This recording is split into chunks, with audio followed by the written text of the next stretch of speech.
Hey guys, welcome to the channel. As you see in the thumbnail, what if Issei got Omnitrix watch instead of drag? Before I start, please do support for more awesome content and subscribe my channel and like this video.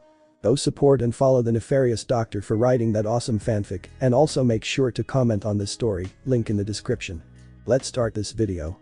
Hey, did you hear that we would be getting a transfer student here today? One of the girls of Kuo Academy asked her friends, and they nodded in response. I did. I heard he attended middle school here before he went to the States to spend some more time with his family. I hope it's a cute boy and not a pervert. The girls nodded in agreement as they could use another Kiba or Saji, since the two were what they called Bishon boyfriend material, while many of the other boys were either perverts or just boring in their eyes. The boys, on the other hand, were annoyed as they were expecting another pretty boy to show up and enter their school to take the ladies again like Kiba and Saji. While the students talked among themselves, they needed to take notice that the new student would be a unique person. They were shocked to see that a motorcycle was pulling up to the front of the school with two passengers at the entrance. The first passenger got off and took off their helmet to reveal that they were a butler who seemed to look almost like a girl if it hadn't been for the very flat and how they spoke in a monotone voice. The butler was a mature young man with mid-back length black hair that rested on his right shoulder with bangs covering his left eye, copper brown eyes, and a slim figure. He seemed to wear a black office uniform and seemed to have a deadpan face. Master Haidu, we have arrived. The butler said as the boy got off his bike and smiled at his butler. Thank you, Yauko, but you didn't have to come with me on the first day. I'm capable of taking care of myself, and didn't I tell you to call me Issei? Issei Haidu said as he spoke to the newly named Yauko. He kept his deadpan face up and replied. I am aware of that, Master Haidu, but your parents want you to be safe, so that is why I was recruited to be your bodyguard and butler, Yauko said as Issei sighed once more, but nodded as the duo walked towards the school. The duo let the bike rest at the entrance before the many students were in awe of the duo. The girls were swooning over the butler and bodyguard, while the guys were jealous of the butler more than the other guy, which made Issei sigh in relief as Yauko went a bit faster and opened the door for Issei. Yauko, I know you are trained to be an excellent butler and bodyguard, but isn't this too much? It's school, not military school. Issei said as Yauko just looked at Issei for a moment, making the boy sigh as he walked in before Yauko followed behind with the school, surprised by their act as the students inside were surprised by both Yauko and Issei before they arrived at their homeroom. The students were in awe of Yauko and Issei before the teacher let them introduce themselves. Issei let Yauko go first as he nodded and wrote his name on the board. My name is Yauko Honda. I was born in Japan but was raised in the USA, where I joined the military, but that was before I became a personal bodyguard for Issei Haidu. I do not like talking to people who I don't know or care about, so leave me alone unless you have something important to tell me. Yauko said as Issei sighed as he knew of the butler's personality. She can easily destroy an entire alien mercenary group on her own, and yet she has the tact of a bull in a china shop when it comes to social interactions. Issei thought before he was asked to do his introduction. My name is Issei Haidu. I was born and raised in Japan until I was around 10 and moved to the USA to become more educated in not just the world, but also to improve my social skills. I look forward to learning with you all. Issei said with a bow as the students were amazed by the duo dynamic before Issei took a seat next to the window, while Yauko walked towards the desk next to Issei and glared at the girl sitting in it. Move. Now. Yauko said in a cold tone while the girl shivered in fear, but nodded as she left the desk before Yauko sat in it and leaned back a bit while the students could tell that the two were very different. Well then, let's get started then. The teacher said as the school day began while the students saw the difference in the two new faces as Issei was a very kind and caring person, while Yauko seemed not to trust people and stayed close to Issei, as the butler seemed to be warmer around Issei. All in all, this new school year will be an interesting one. Eventually, lunchtime came as Yauko and Issei headed to the rooftop for some privacy as they sat and began to enjoy their lunches. You know you don't have to keep pretending to be a boy, Yauko. We have dated for 2 years now, and I'm used to your cold behavior. Issei said as Yauko sighed while she let her guard down and snuggled next to Issei with a faint smile on her dot. Yauko Honda was actually a girl who became Issei's partner when he became part of the plumbers in the States after moving there. The two had a strong relationship and could tell when something was bothering them. Yauko was Issei's partner and his first girlfriend when Issei turned 16, and the two became close through thick and thin. They helped each other as Yauko could have been more pleasant while Issei was, and so they balanced each other out with their personalities. I am aware, Issei, but you do know that your parents were concerned since you have not only the Ultimatrix but also the boosted gear, Yauko said as Issei looked at his left arm and saw the crimson red gauntlet with the emerald colored dial on top of the gem. Yeah. You are not wrong. After the whole battle with Dagon and Vilgax, I was honestly worried that Asmioth would take the Ultimatrix. I know he may call it an inferior version of the Omnitrix, but this has been with me for a long time, and I really made a connection with the aliens inside of the watch. Issei said as the dial glowed a bit as if it was happy to hear it. Heh. I'm sure you and the others agree, ain't that right, Drake? Issei said as he touched the dial and smiled at the warmth radiating from said gauntlet. Yako smiled as she enjoyed being near Issei, since he had a warmth that drew her towards him, and seeing Issei struggle with his power, made the plumber want to help him when he was at the highest levels of pride, but at his lowest when he felt defeated. Issei and Yako stayed close as two people were eyeing both of them before Sona narrowed her eyes at Issei in particular. Issei Haidu. He has a sacred gear, but also a strange device known as the Ultimatrix. Interesting. I'll have to inform Riaz that I'll be taking my chance to offer him a position among my peers. I do still need a pawn to fill the spot. Sona said as she looked at her remaining pieces and recalled Riaz's progress on her peerage. As much as I care about Riaz, she is too soft on her peers and doesn't seem to care about training, Sona said as she knew Riaz was a kind person, but that pride she had would result in her downfall. Sona said as she then made preparations to learn more about Issei, so she could invite him to join the student council in her peerage. Meanwhile, Riaz Gremory was squealing as she recognized who he was. No way. Issei Haidu, the hero of the states and the Red Dragon Emperor. Riaz squealed as she pulled out a book and smiled at the pictures of the many aliens in crimson armor. I knew that the two had to be connected, but I never would have thought that boosted gear and the hero were the same person. Amazing. Riaz shouted as she never revealed this to anyone, not even her brother, but she was a closet fan of the infamous hero of Omnitrix and the Red Dragon Emperor. I could ask him to join my peerage. If I can get him to help me deal with him, then I'll be able to not only gain my freedom, but also to help my team get stronger. Riaz cheered as she began to ponder how to get Issei to join her peerage, knowing Sona would probably be making her move to claim Issei in her peerage. The Devil Kings shall clash for the hero of the universe. The school day it was continued with Issei and Yako being bombarded by many questions when classes were done for the day. Would you go out with us, Yako? Please punish me, Yako-sama. Let me get you something to drink. Yako sighed as she was used to the crazy fans that she had to deal with back in the plumbers before Issei came in to save her. My apologies, but Yako doesn't like socializing much, so could you give him some breathing room? Issei asked politely, but his tone suggested they heeded his warning. As the girls nodded, Yako was able to breathe easier until Mitsuda and Motohama were bombarding Issei. Hello. My name is Mitsuda. And I am Motohama. And we are the perverted duo. The two said as the girls looked at them with disgust before Issei was surprised and clapped his hands. Impressive introduction. I'm glad to meet you too. Issei said as the girls were shocked that Issei didn't seem appalled at their title. Yako chuckled at their surprise. It should come as a surprise to you, but Issei is a bit of a pervert, but he keeps it under control, Yako said as the girls were surprised by this before Issei began to chat with the two, as if they were friends for a long time, until Issei denied the offer to join their ranks, but was open to being their friend, making the two very happy that they had a fellow friend and comrade. Hahaha. I never thought I'd find people who were like me back in the States. I look forward to a great year with you too. Issei said as the perverted duo was so happy until the day ended with Issei and Yako heading back to their home. They got on the motorcycle and started driving back home with Yako holding on to Issei. I must say. Not a bad first day if I do say so myself. Issei said as Yako replied to him. The only nice parts were when the annoying fanatics didn't bother me. They really annoy me because of how troublesome they are when trying to get my attention. Like a puppy wagging its tails when it sees its master. Yako said as Issei chuckled at Yako before they approached the apartment complex that they were staying at while in Kuo Town. Oh? Are you guys new to the complex? A woman asked as she smiled at the two of them. Issei was surprised by her kindness before greeting her. Nice to see you as well. My name is Issei Haidu. This is Yako. We live on the second floor. Issei said as Yako nodded her way while the woman smiled and replied. My name is Yuma Mano. Pleased to meet you both. Yuma said as Issei and Yako nodded in response before they left. Yuma as she watched them leave to the second floor until Yuma knew they wouldn't see her. Her eyes then narrowed as she walked to leave the complex. So that is my target, huh? Issei Haidu. He seems to be an ordinary guy, so why would Azazel want me to try and recruit him to join the Grigori? He must have a strong sacred gear, otherwise, it would be pointless to try and recruit a weakling. Yuma said as she left the apartment complex. Issei and Yako entered their apartment to see that the room was already well furnished. Issei smiled as he looked at the fridge and saw that it was already stocked with perishables and non-perishables. Good.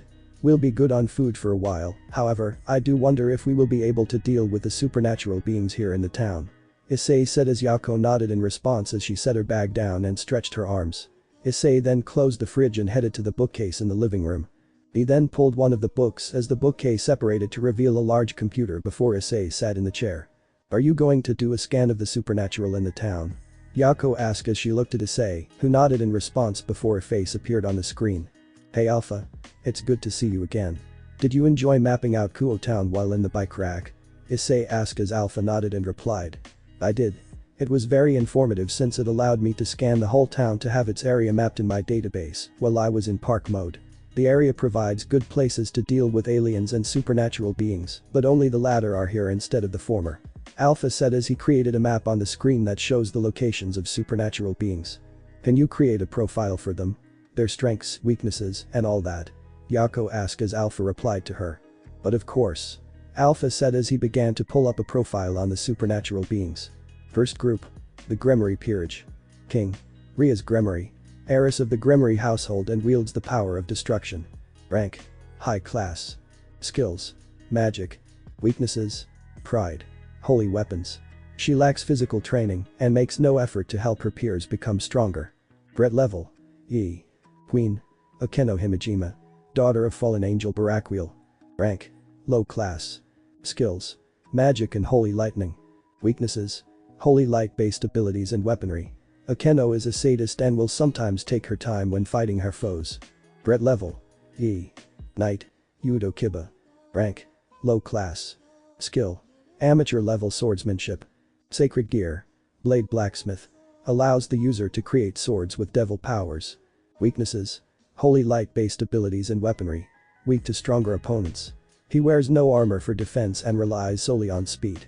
Has no combat skills without weapons. Threat level. E. Brook. Kaneko Taoju. Rank. Low class. Skill. Amateur level hand-to-hand combat. Weaknesses. Holy light-based abilities and weaponry. Weak to stronger and faster opponents. She wears no armor for defense and relies solely on strength. Threat level. E. Bishop. Gasper Vladi. Rank. Low class. Skill. None. Weaknesses. Holy light-based abilities and weaponry. Cowardly and has no confidence or control of sacred gear. Threat level. F. Second group. The Citri Peerage. King. Sona Citri. Rank. High class. Skill. Water manipulation and magic. Genius intellect. Weaknesses. Holy light-based abilities and weaponry. Threat level. D. Queen. Tsubaki Shinra. Rank. Low class. Skill. Reversal magic. Queen Peace empowerment. Naginata Master. Sacred gear. Mirror Alice. A mirror that, if destroyed, reflects double the damage on the attacker but cannot be summoned twice in a row without a cooldown period. Weaknesses. Holy light-based abilities and weaponry. Limited time to use sacred gear. Threat level. D. Knight. Tomo Meguri. Rank. Low class. Skill. Expert swordswoman. Weaknesses. Holy light-based abilities and weaponry. Threat level. D. Bishop. Ryakusaka. Rank. Low class. Skills. Magic talent for spying and communication. Weaknesses. Holy light-based abilities and weaponry. Threat level. D. Bishop. Momo Hanakai. Rank. Low class. Skills. Barrier magic. Weaknesses. Holy light-based abilities and weaponry. Threat level. D. Brook. Tsubasa Yura. Rank. Low class. Skills. Master at hand-to-hand combatant. Weaknesses. Holy light-based abilities and weaponry. Threat level. D. The fallen angels are extremely weak due to them being two-winged fallen angels and have no extraordinary skills or abilities. They are hardly considered a threat to you or Lady Yako. So the Citri Peerage are the ones we have to worry about the most, huh? That's surprising since I thought the Gremory Peerage would be a larger threat than the Citri group. Issei said as Yako nodded in agreement with Issei before a voice startled them both. Most people would think that because of the infamous power of destruction, but really, that power is nothing but a watered-down version of what true destruction is. The only person who has been able to bring out the true power of that watered-down magic is Venelana Gremory and her son Surzich's Lucifer. The voice said as the duo turned to see a woman appear behind the two of them, with a dark pink portal behind her being as she smiled at them both. And we both have seen what true destruction means, haven't we, Issei? The woman asked as Issei nodded and admired the woman before him. She wore a magenta coat with purple at the ends. Underneath, she wore purple long-heeled boots with black straps around them. She wore her magical bag around her waist. The woman also wore her long silver hair in a low ponytail and had light purple and pinkish eyes, along with purple tick. She also wore 2 earrings on each ear. "It's good to see you again, Hope, or do you prefer Charmcaster still?" Issei asked as Charmcaster smiled at Issei as she floated towards him and wrapped her arms around his neck before taking his and smiling at him. "I like it when you call me Hope, but Charmcaster doesn't bother me," Charmcaster said as the witch sat on his lap and smiled at him before looking at the screen and the profile of the devils and fallen before chuckling at them. It's no surprise that the Gremory group is weaker than the Citri peerage due to their lack of skills. The Gremory group does have strong fighters, but they lack the skills and experience to fight, unlike the Citri peerage, who have more experience and are better fighters, despite them not having the powers of the Gremory group. Charmcaster said as Issei nodded in response while hugging the witch before they got off the chair, with Issei asking her what she was doing there. "Well, when I heard you were in Kuo town, I did some digging to see if there were any supernatural beings here, and I was right. I'm hoping I can assist you in dealing with them should they prove to be difficult or try to force you to join their ranks. It always annoyed me how persistent they can be when trying to get others to join their ranks." Charmcaster said as Issei nodded in response as he had dealt with the supernatural as well and was slightly annoyed by them. "You are not wrong, but I don't judge a book by its cover alone. I want to get to know the devils first before I make the call, but still, it's better to be safe than sorry. If the threat level Alpha just showed us was true, then they're good for dealing with foot soldiers of the hybrid invasion who came here instead of the hybrid generals," Issei said as he recalled that battle. Charmcaster sighed while resting Issei's head on her shoulder as they sat on the couch. "I know that battle was intense. I was honestly worried about what would happen if we had lost, but thanks to that gamble you did, the hybrid left, and many lives were saved." Charmcaster said as Issei sighed but nodded before recalling the other villains they faced, such as the Forever Knights, Agrigar, Vilgax, and Dagon, as well as many mercenaries and such. "Still, now that there is no real threat, I can hopefully enjoy a peaceful high school year here," Issei said as Charmcaster giggled at Issei's wish before flicking his nose. "You and I both know that is wishful thinking. You are going to get pulled into another faction battle whether you like it or not," Charmcaster said as Issei chuckled but nodded as he knew his luck when it came to staying out of trouble. "Well, when that time comes, it's hero time," Issei said as the boosted Ultimatrix glowed as it responded to Issei and was excited about what awaited them. Scene. Issei is physically strong enough to handle Rainer and low-class devils, as well as a few middle-class devils.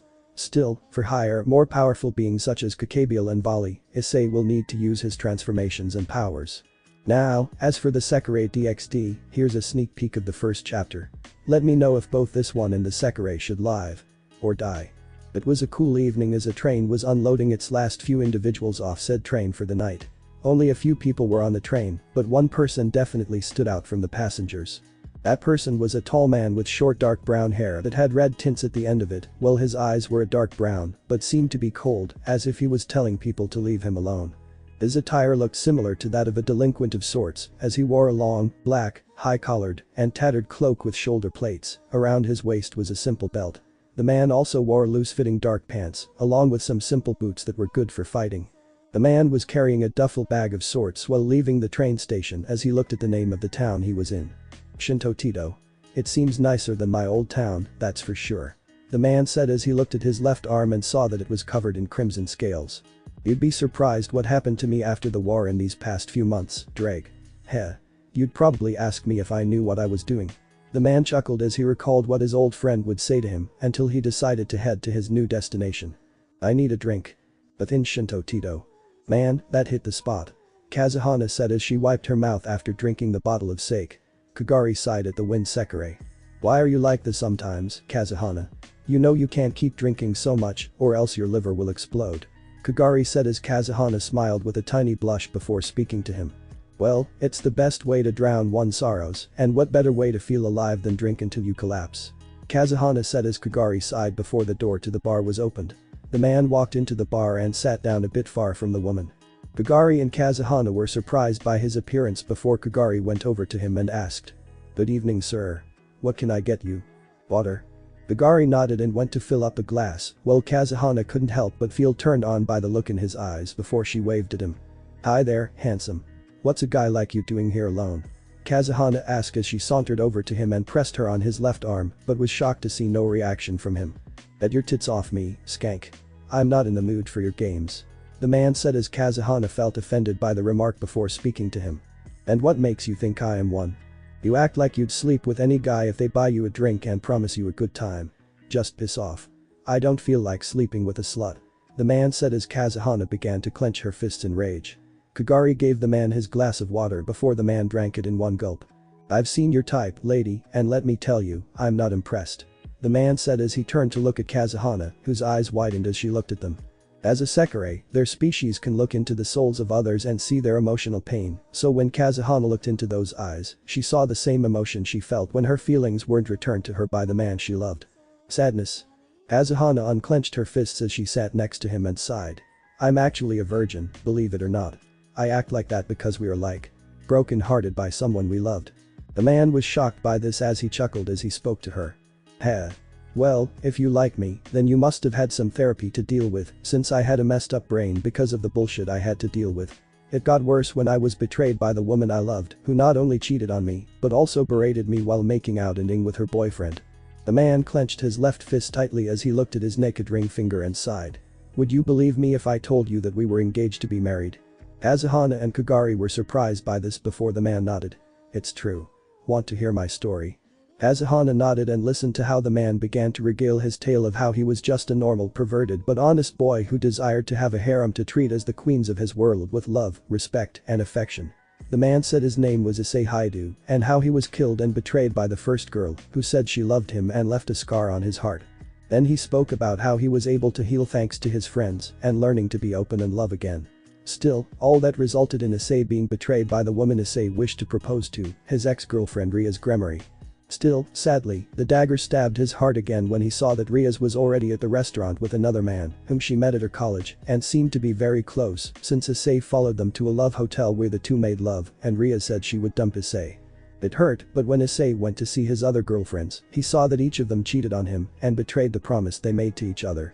The twisting of the dagger was so painful that Issei nearly turned into a dragon and went on a rampage. Still, he was able to control himself as he decided that they didn't love him anymore or wanted him, so he decided to leave his old town for college and make a new life for himself. Which brings me to here. I'm here to restart my life from zero. Heh. So let me know what you think. Am I crazy or just some depressed fool?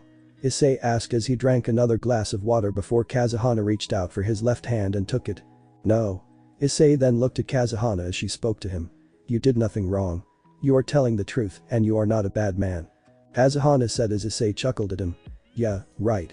Apparently, I must have ed up somehow because my life changed forever and went to hell, so tell me how I'm not a bad man when the people I loved betrayed me after I sacrificed my body, my soul, my heart, my life. Issei roared as Kazuhana and Kagari were shocked by his aura and strength due to the dent he placed on the counter. Issei stopped himself as he looked at the counter and took some money out and placed it on the counter. I'm sorry. This amount should be enough to fix it. I'll be leaving now. Issei said as he was about to leave until a hand caught him. Hey Issei. Mind escorting a girl home? Issei blinked at the girl before he sighed at his kind heart, telling him to help her. Fine, Issei said as he carried Kazuhana to the Izumo Inn thanks to her directions and was greeted by a woman at the entrance smiling at them. Oh, hello there. Thank you for bringing Kazuhana here. My name is Miya-sama. It's nice to see you. Miya said as Issei introduced himself and placed the drunk woman on the couch. Miya offered to have Issei stay for the night. No. I don't want to trouble you at all, Asama-san. Nonsense. It's really cold out tonight and it's impossible to find a room this late. Please stay the night. Miya said as Issei tried to argue back, but his stomach growled as Miya giggled at his flustered expression. I don't suppose I can stay for the night. Wonderful. I believe you love it here. Miya said as Issei followed her to the kitchen and asked if he could help her, but Miya just directed Issei to the kitchen table. She heated some leftover soup and gave it to Issei. Little did Issei know that tonight would be the start of a new beginning in life. Issei then thanked Miya for the room as he sighed as he heard her leave him be. Issei then looked at a full moon and felt a sense of nostalgia form in his heart as he recalled that night that changed his fate. Who would have thought that the goddess of love would save me when I was truly at my lowest point? Issei said as he closed his eyes and recalled the day he nearly took his life after his heart was destroyed into pieces by their words and actions. Flashback. A few months ago. Issei's heart broke as he refused to go on a rampage, so instead, he decided to destroy an entire mountain away from civilization to release his rage. He then roared in rage and sorrow after feeling his heartbreak from the knife twisting his heart. Is this how they really feel about me? They never loved me and just pretended to care about me. Zenobia and Kaneko, I believe, but Irina and Asia, too. After all we've been through together. Issei yelled in his head as he looked at his left arm and cried again as he roared once more, while pondering what he did to deserve being alone, and if this was his fate. Issei stayed on that mountain for the night until a voice spoke to him from a person he wasn't expecting to see. The Greek goddess of love. Aphrodite. Issei Haidu. I'm here to stop you from taking your life. Aphrodite said as she walked towards Issei. He kept his head down and spoke to her. What's the point? The war is over. I lost the boosted gear due to Drake and the past users sacrificing their lives for me. My mind was finally doing better and I was feeling happy, but now. Issei said as he clenched his fists before glaring at Aphrodite. Now, when I wanted to propose to the woman who saved my life and the one who I loved decided to betray me by cheating on me and lying to my face for months. My other girlfriends lied and cheated on me, and all for what? Replacing me after what I did for them. The time we spent together, the memories we shared, and all the dates meant nothing to them. Aphrodite approached Issei as he kept talking. Was this my fate, huh? Was I destined to be alone and be another pawn in the game of power? What is the point of living anymore when I lost my title and my partner, as well as the ones I loved? Issei yelled as Aphrodite kept walking towards him until she took him into her arms and gently rubbed his back. You did nothing wrong, Issei. They are the ones who chose to betray you. You have nothing to fear, for I do not see you for the boosted gear. I see you as someone who's in pain from having been betrayed twice by the women he loved and cared for so much that seeing their betrayal pushed you this far. Aphrodite said as she clenched her fists while keeping Issei close to her. I won't let you kill yourself. If you need a reason to live, then I'll give you a reason. Aphrodite shouted as Issei's eyes widened with tears still in his eyes before he looked up at her as Aphrodite spoke to him. Do not close your heart off from everyone. Some people still care about you and would cry if you died.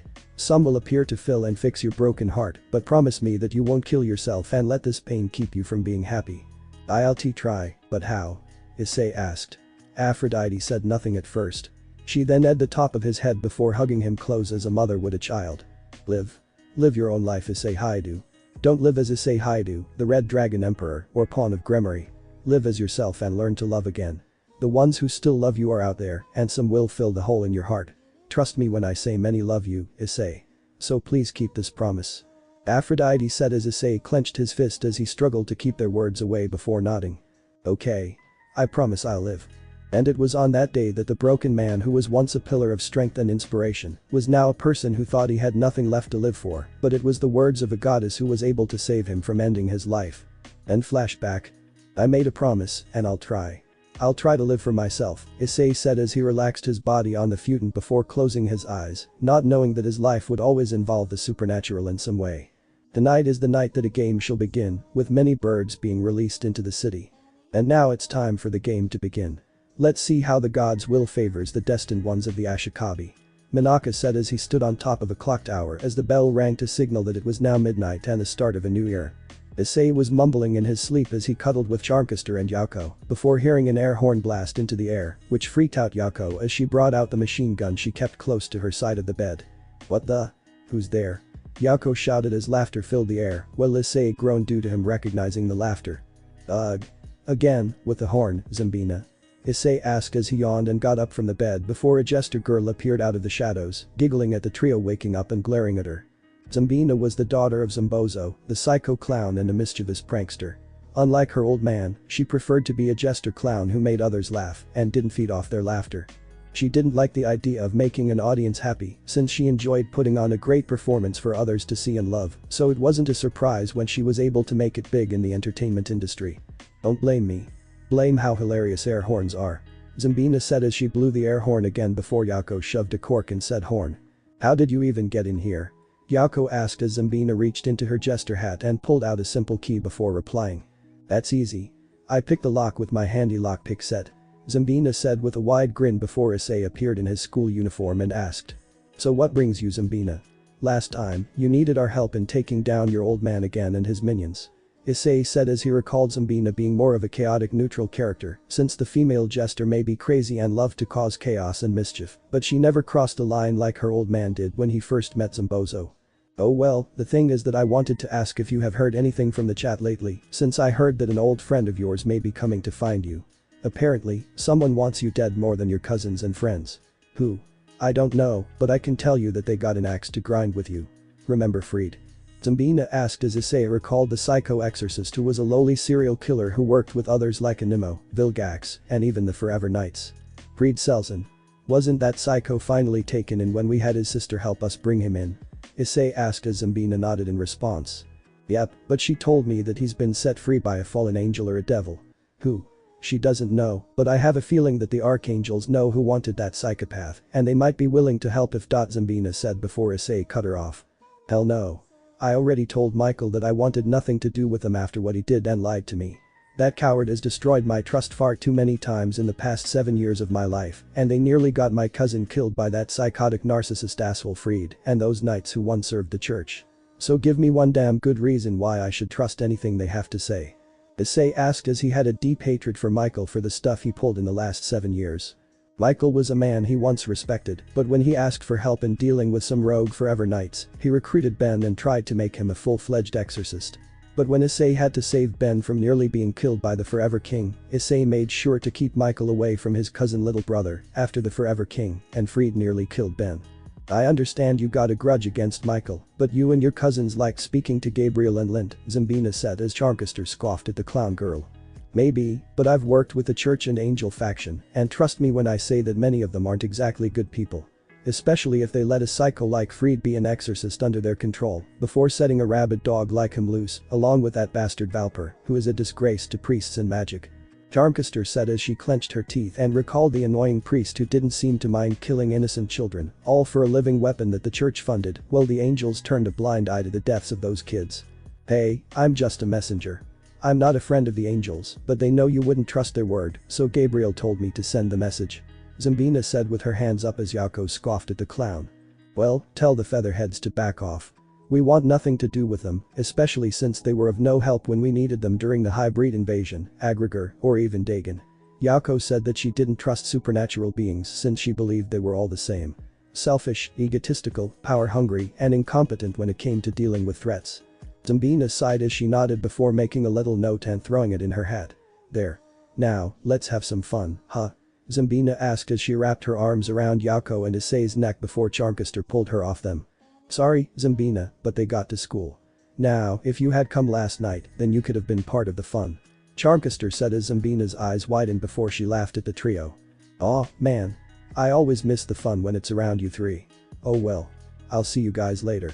Stay safe and don't forget to smile. Zambina shouted as she grinned before a powerful explosion of pink smoke filled the air. The trio coughed to see that Zambina was gone, but with a note in her place. It was nice chatting with you again. Let's do this again. From your favorite jester. Zambina. Heh. I love that clown. Issei said as he smiled at the antics of the girl, before the trio shared some breakfast until Issei and Yako had to leave, while Hope smiled at the duo. Don't words about me. I'm just going to check out the city and put some wards to keep the place safe.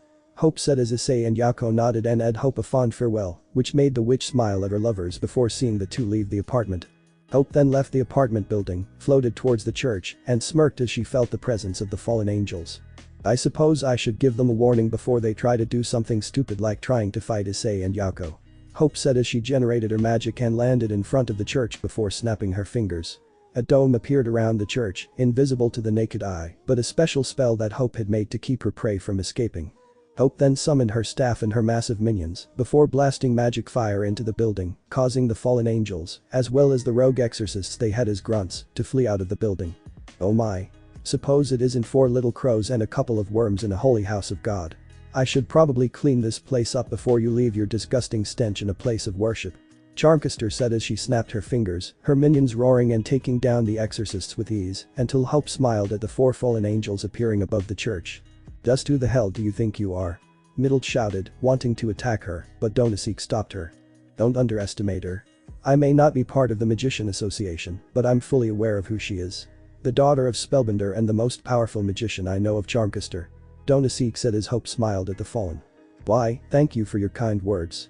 Now, I would like to know what 4 fallen angels are doing here and why you broke into the territory of the Mau siblings. Is your memory that bad, or did you forget about the peace treaty between the biblical factions? Hope asked as Donaseek stopped Calawerner from fighting her before the fallen angel replied. We were sent by our master Azazel to investigate a human that we could recruit to the Grigori, but if he's too dangerous, then we'll have to kill him to protect our people, Donasik said as Hope laughed at the fallen before speaking to them.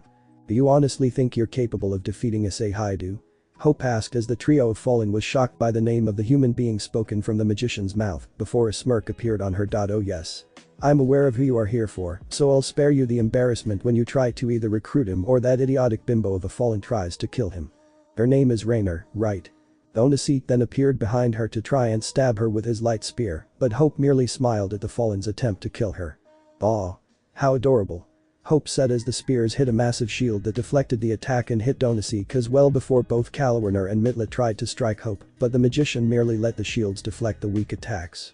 Tarmcaster then decided to toy with her prey as she spun her staff in the air and fired more mana beams at the fallen angels, while her rock minions finished dealing with the exorcists and headed into the church, per their master's orders. Is this really the best the fallen can do?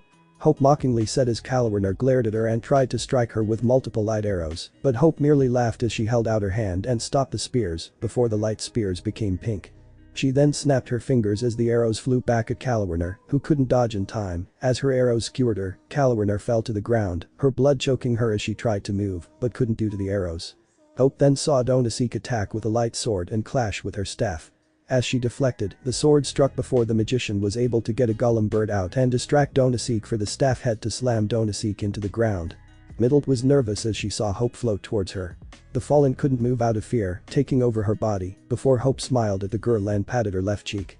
Now, why don't we have a little chat, little bird? Hope said as she dragged Middlet into the church and placed her in magic binds right underneath the statue of Jesus Christ before speaking to her. Now tell me what your real mission is here and who really sent you, Hope said as the charms of Bezel glowed brightly and her eyes shined in the darkness. And for the next hour, the fallen angel knew pain. Issei was currently eating his lunch on the roof of the school as he thought back on what Zambina said to him. Read Selzen. TCH. If that's the best excuse that cowardly archangel has to try and get on my good side, then he's got to try harder. Especially after the bastard is responsible for not ending that one of King George, it's because of him that Irina is dead. Issei said as he took a bite of his rice ball, thinking back to Irina Shidu in the battle with the Forever King and the knights that joined him. Flashback. Let Irina go. She has nothing to do with this. A 16-year-old Issei growled as he struggled to get free from his chains, while George stood over Irina Shidu, who was bleeding on a cross with her wings spread out and stabbed into the cross.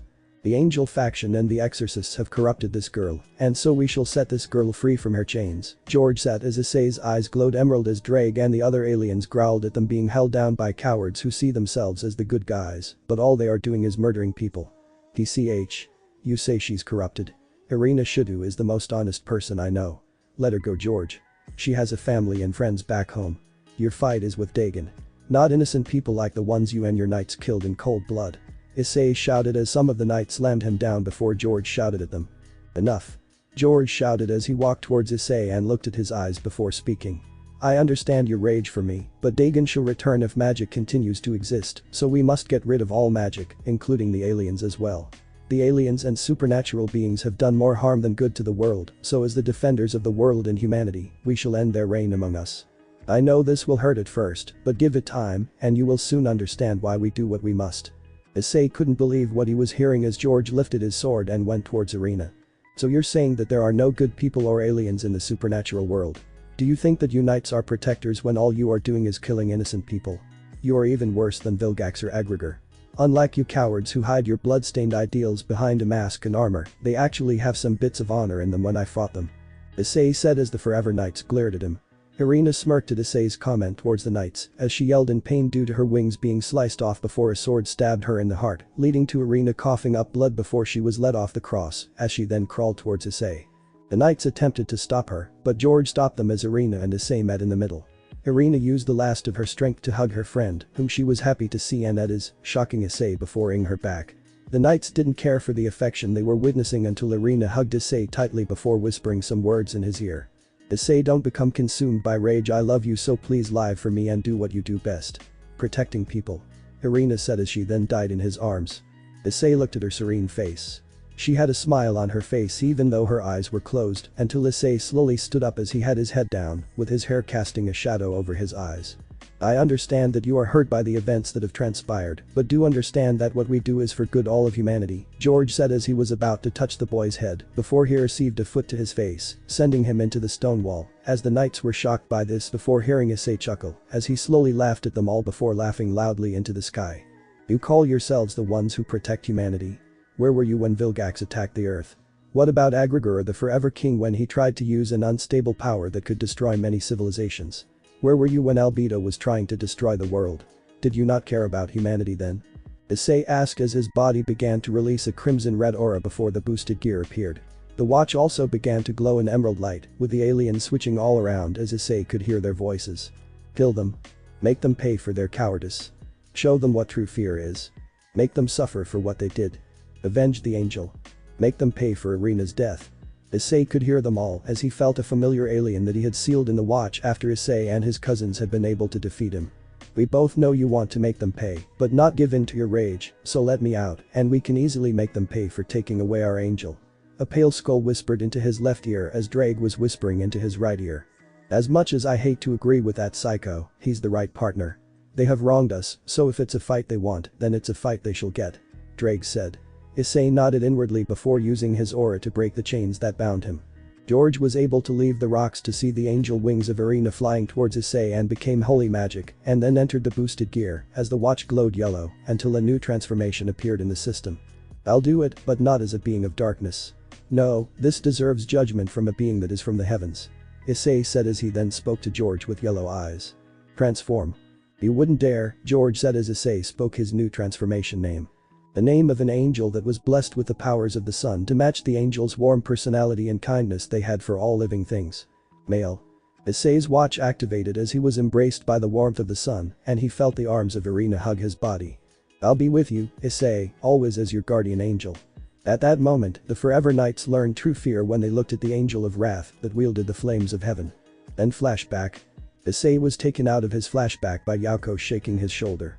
Are you thinking about Irina? Yako asked as Issei sighed but nodded before his partner laid his head on her lap. I know Irina was special to you. She was my friend too, and it hurt seeing one of the two people I loved killed, while the other one was so depressed he didn't even smile for a month.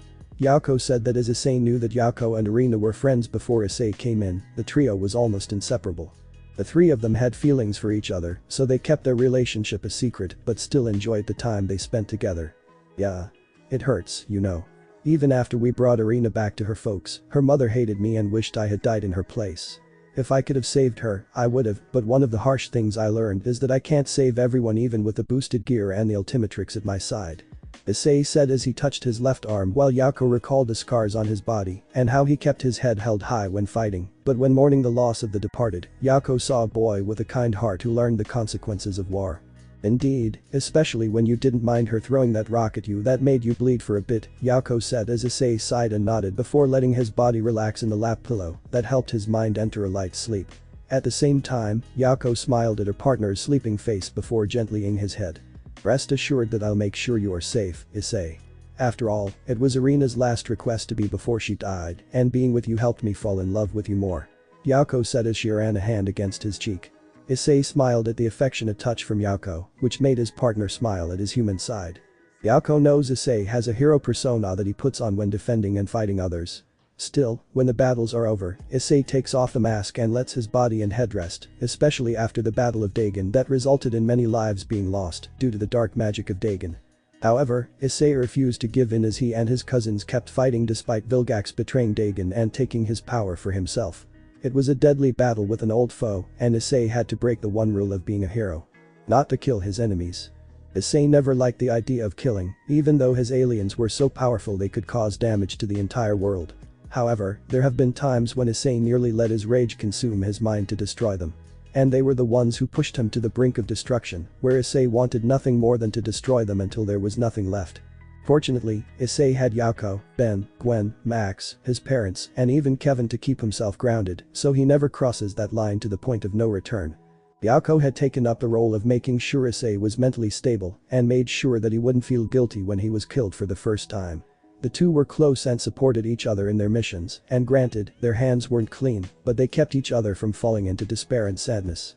And that's why Yako is the second angel in Issei's life that protects him from the nightmares in his sleep. So let me get this straight. You three and Rainer were sent here to investigate Issei Haidu and determine if he should be recruited or not, but Rainer, your comrade, thinks he's weak, so she's decided to ask him out on a date and kill him after said date. Charmcaster asked as Mitlet gulped. She nodded her head before the caster sighed, and she then asked another question. Are all you Frolen such idiots, or were you born this way when you were still angels? Charmcaster asked as Mitlet blushed in embarrassment at the question before the caster decided to explain it to her. Know this. Issei is a lot stronger than you think, and trust me when I say that your little friend Rainer is nothing more than a fool trying to take advantage of him, since he isn't as naive as you think he is. Trust me, I know from experience, so I'll only say this once. Stay away from Issei if you don't want to get killed, or would your boss like to know you foolishly tried to kill a Longinus user? Charmcaster said as Mitlet was terrified by the question before Hope left the church as she teleported away, leaving the blonde Fallen scared for her life until she looked at her defeated comrades. If this Issei has a strong caster like her with him, then how strong is he? Mitlet asked herself before she decided to see Issei in action. Later. Thanks for the warning, Hope, Issei said as he ended the call as soon as he finished before hanging up the phone and pocketing it as Yako asked him what the call was about. The fallen angels. Yeah. According to Hope, one of them, the woman we saw at the apartment complex yesterday, was the fallen sent here to investigate me to recruit me for the Grigori. Issei said as Yako clicked her tongue before asking him. So what's the plan? Simple. I'm turning the fallen down. Issei said with a smirk as Yako was looking forward to this. Guotown Park. What do you mean you don't want to go out with me? Rainer asked as she was shocked by Issei's rejection, despite her using her Yuma monoform to make herself look appealing to the human's eyes, until Issei replied to her. Look, it's not you. It's me. I'm already in a committed relationship and don't want to betray Yako. I'm sorry. Issei said as he faked a tear while telling the truth. He loved Yako and Hope and didn't want to betray the two of them. Especially since Hope and Yako were the ones who were surprisingly okay with the harem plan he had when he was a teenager, but as long as the two tested the women, neither was okay with gold diggers or parasites trying to leech off Issei's kindness. Yuma then chuckled as she glared at Issei before turning into her fallen angel form and creating her light spear. Then die with her. Rainer shouted as she threw her spear and was looking forward to killing the two until she was shocked to see Issei dodge the spear as he smirked at her and tapped the Ultimatrix. Bandubus, Issei said as he transformed into his wolf alien. He then unleashed a sonic howl that shocked Rainer until she was struck by his claws, sending her flying into the trees. Yako smirked at the fallen getting her ass handed to her until she spoke to Alpha. Alpha. Look up Rainer's profile and see what a real mission is while Issei kicks her ass to next week. Yako said as Alpha replied to her request. Understood. Alpha said as Rainer righted herself up to see Issei stalking her in the shadows and attacking her with his fangs and claws, not giving her a moment to run or create her spears. Be damn it. Rainer shouted as she was met with a howl at point-blank range before flying towards the lake of the town. Rainer struggled to get up due to her injuries. Issei's alien form then pinned down Rainer as the wolf growled at her scared expression until Issei got off her and stood on his hind legs before shooting a howl at her in the face that created a massive crater under them, both as Rainer was knocked unconscious. Now, let's see why you're really here, Issei said as he turned back to normal and handcuffed Rainer as he dragged her back to Yako, who was smirking at Issei before taking Rainer from him. Alpha is doing some digging on what their real mission is, since I doubt these four fallen would enter devil territory just for a recruitment mission. And I have a feeling that she knows more than the other three. Yako said as she looked at Rainer's unconscious form until looking back at Issei. I also informed the plumbers of the incident, so they're taking her comrades in for questioning. They won't be a problem for us. Yako said as Issei nodded in reply before sighing to himself. If there's one thing I hate more than being baited by people like Rainer, it's also being forced to get involved in another faction issue when they're not mine to begin with, Issei said as Yako giggled in response. Never stop you from helping others, no. Heh. Cheeky woman. You know you love me. Do I now? Issei asked as Yako smirked and ed his before the duo left with Alpha, who didn't interrupt the two as he kept Rainer locked up and looked up her file.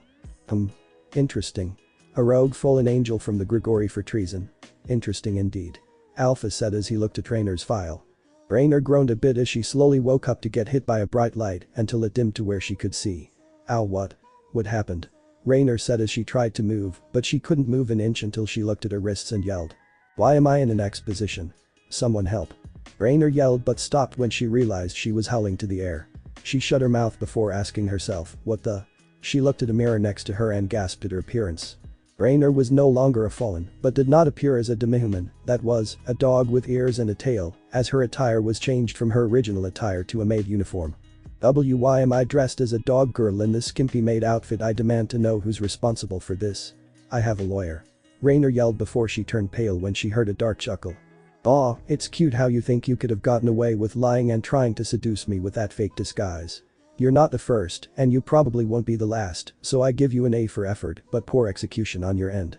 Issei said as Rainer looked to see Issei sitting in a chair meant for a king, wearing evening wear. Issei was wearing a Japanese-style kimono that seemed to look incredibly soft and comfortable. Issei looked passive as he smiled and waved at Rainer before him until he asked with a kind smile. So, mind telling me what you thought of my transformation, Anubis? I hardly use my more supernatural transformations, since I prefer to use them at night to take my enemies by surprise, so I'd appreciate some input from a lowly angel such as yourself. Issei asked as Rainer was incredibly scared at this point. She had Ed with the wrong person. Issei slowly got up from his chair and approached Rainer. He smirked when he looked into her eyes and could smell the fear coming off her. There's no need to show fear, my new pet, although it does send pleasurable shivers down my spine seeing you afraid of me. However, I don't want you to fear me, my little mutt. Issei then grabbed her chin and smiled. Oh, and about the dog ears and tail.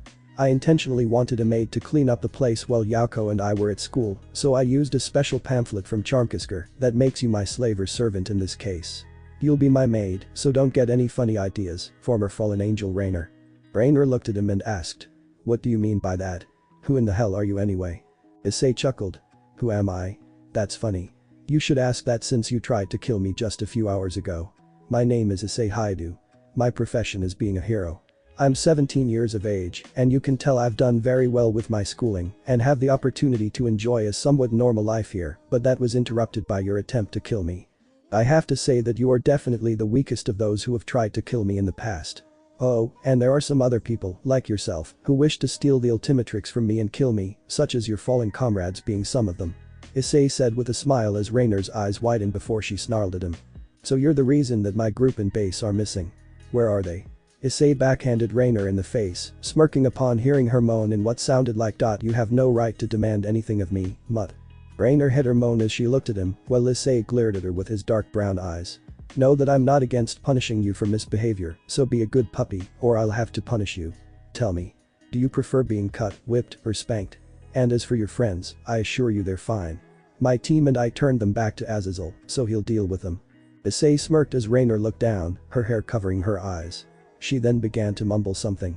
Issei heard her, but he couldn't make much sense of what she was saying, so he spoke to her again. Speak up, mutt, or would you like me to pretend I can hear you? Rainer looked at him and yelled. I said you spoiled baby bitch. Rainer's comment took aback Issei before he began to laugh outright. Ha ha ha ha ha. Me a spoiled baby, oh man, that's the best thing I've heard all day. Rainer was surprised by his reaction until Issei breathed heavily to relax and smiled while wiping a tear from his eye. Ah. I haven't laughed like that in a long time. Thank you, but I hate to alarm you, but I'm not spoiled. I earned it through hard work.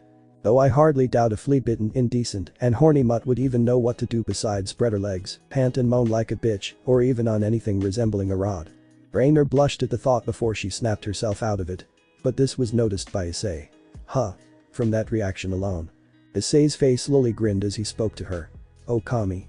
You are a virgin, aren't you? Rainer was red as a tomato as she yelled back with defiance. And no. Of course not. I've already had my first time, and it was with someone much better than you. Rainer shouted as she blew him a raspberry before looking away and asking. Can I at least get down from here? My tail is freaking me out. Her tail drooped in sadness as if it was insulted by the comment. Issei deadpanned as if she were stupid and replied, you literally just stuttered. Therefore, you just lied, which is pretty obvious for a fallen to do. Issei then led her off, causing Rainer to fall to the ground, and he sat back in the chair he had gotten out of, grinning down at her. Now, don't make me ask twice.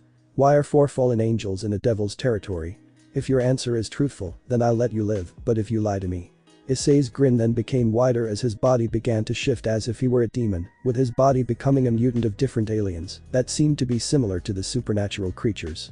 Rainer was petrified of the sight until Issei spoke again in a demonic voice. Then I'll gladly make you pray to the god you betrayed when you fell from grace. The demonic voice made Rainer wet herself as she realized she really ate up and her life was in his hands. And my name is Rainer. Rogue fallen angel of the Grigori. Raynor stuttered as she bowed her head to the demon before her. Issei rolled his eyes at her introduction. I'm well aware. A two-winged fallen angel that specializes in assassination but was exiled due to treason when you were willing to work with rogue cadre fallen angel Kakabiel to restart the Great War. You love playing the role of an average schoolgirl by the name Yuma Amano. I'd like to know the real reason why you're here. Issei said that as he summoned a collar that was around Raynor's neck, she felt the chain pull her towards him.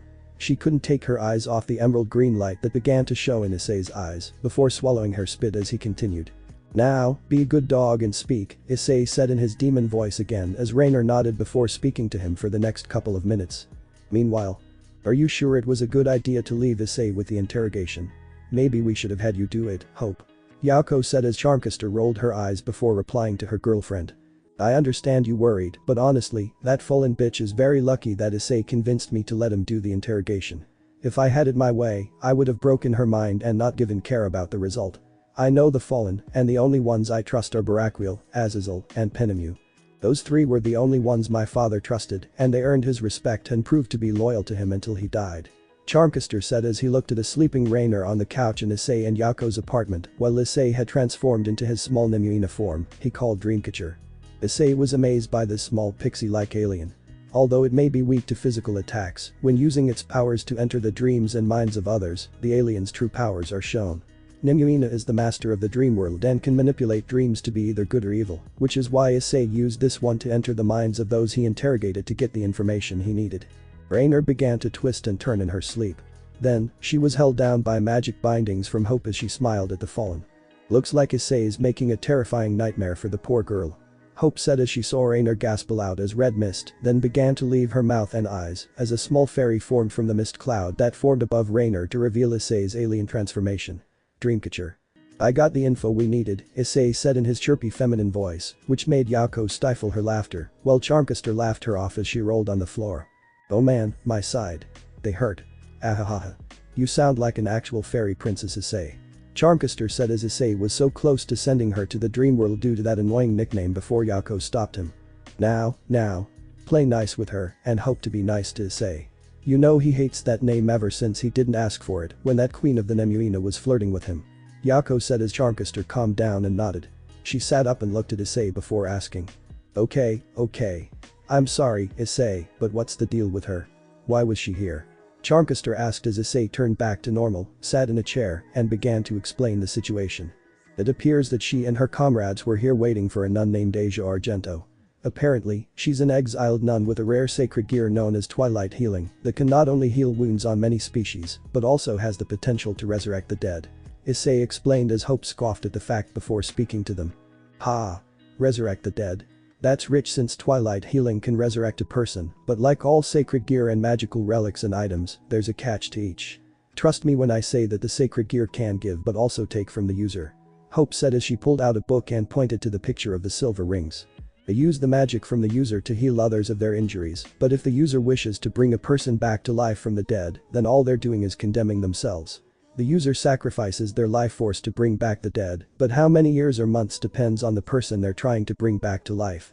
Charmcaster said as Issei and Yako were shocked by this before Hope continued speaking to them.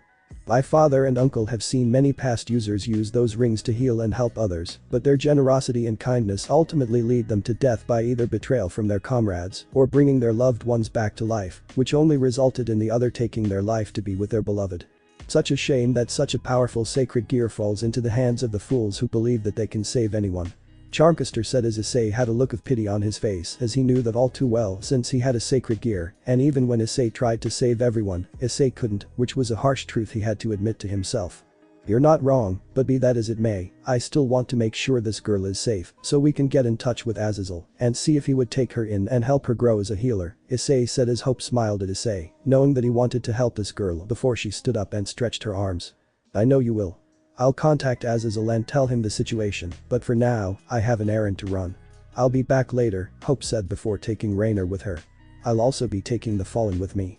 Make sure to tell Azazel all you learned from her head. Heh. You know I will. Stay safe, Hope. I should be telling you that, Hope said before leaving the duo with the sleeping fallen angel. Hope then flew towards the church and smiled to herself as she walked inside the ruined church. She saw the many dead bodies in the building, and she used magic to bring all the bodies towards her until she smirked at the corpses of the fallen angels' comrades. Tarmcaster then placed Raynor in the pile before she closed her eyes. She then opened them up again with her mana overflowing the building. She then cast a spell over the corpses and smiled at the souls before her until she snapped her fingers. "Come on out, my little Shala.